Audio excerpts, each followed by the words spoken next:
Hello everyone, welcome to our channel.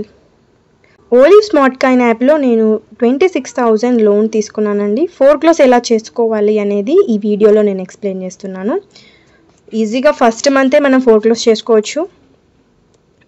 ఎలా అనేది క్లియర్గా ఎక్స్ప్లెయిన్ చేస్తాను.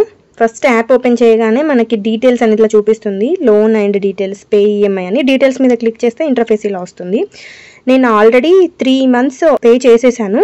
ఇంకా టోటల్ 5 months పెట్టుకున్నాను నేను లోన్ టెన్యూర్. 3 months అయిపోయింది. కావాలంటే మీరు ఇక్కడ క్లియర్గా చూడొచ్చు, ఇది ఫేక్ ఏం కాదు. 6th March, 6th April, 6th May 3 months నేను మనీ పే చేసేసాను. ఇంకా 2 EMIs ఉన్నాయి. ఇప్పుడు నేను లోన్ ఫోర్క్లోజ్ చేసుకోవాలంటే మేకే పేమెంట్ మీద క్లిక్ చేస్తే ఇంటర్ఫేస్ ఇలా వస్తుంది. క్లోజ్ లోన్ అని ఉంది కదా, అది చూస్ చేసుకుంటే లోన్ అనేది ఫోర్క్లోజ్ అవుతుంది. 11,190 రూపీస్ పే చేస్తే లోన్ అనేది ఇప్పుడు ఫోర్క్లోజ్ అవుతుంది. లేదు పే ఈఎంఐ అని చెప్పి నేను ఈ మంత్ ఈఎంఐ కూడా పే చేయొచ్చు. నేను ఇక్కడ చూపించడానికని చూపిస్తున్నాను. నేను ఫోర్క్లోజ్ చేయలేదు, జస్ట్ మీకు చూపిద్దామని. అక్కడ క్లోజ్ లోన్ మీద క్లిక్ చేస్తే ఇంటర్ఫేస్ ఇలా వస్తుంది. పే అమౌంట్ మీద కూడా క్లిక్ చేస్తే మనం యూపీఐ ద్వారా, net banking, debit card, wallet, ఈ అన్ని ఆప్షన్స్లో ఏదైనా ఒక ఆప్షన్ చూస్ చేసుకొని లోన్ అనేది క్లోజ్ చేసుకోవచ్చు. ఈ వీడియో మీకు ఇన్ఫర్మేటివ్గా అనిపిస్తే వీడియోని లైక్ చేసి సబ్స్క్రైబ్ చేయొచ్చు కదా. Thank you.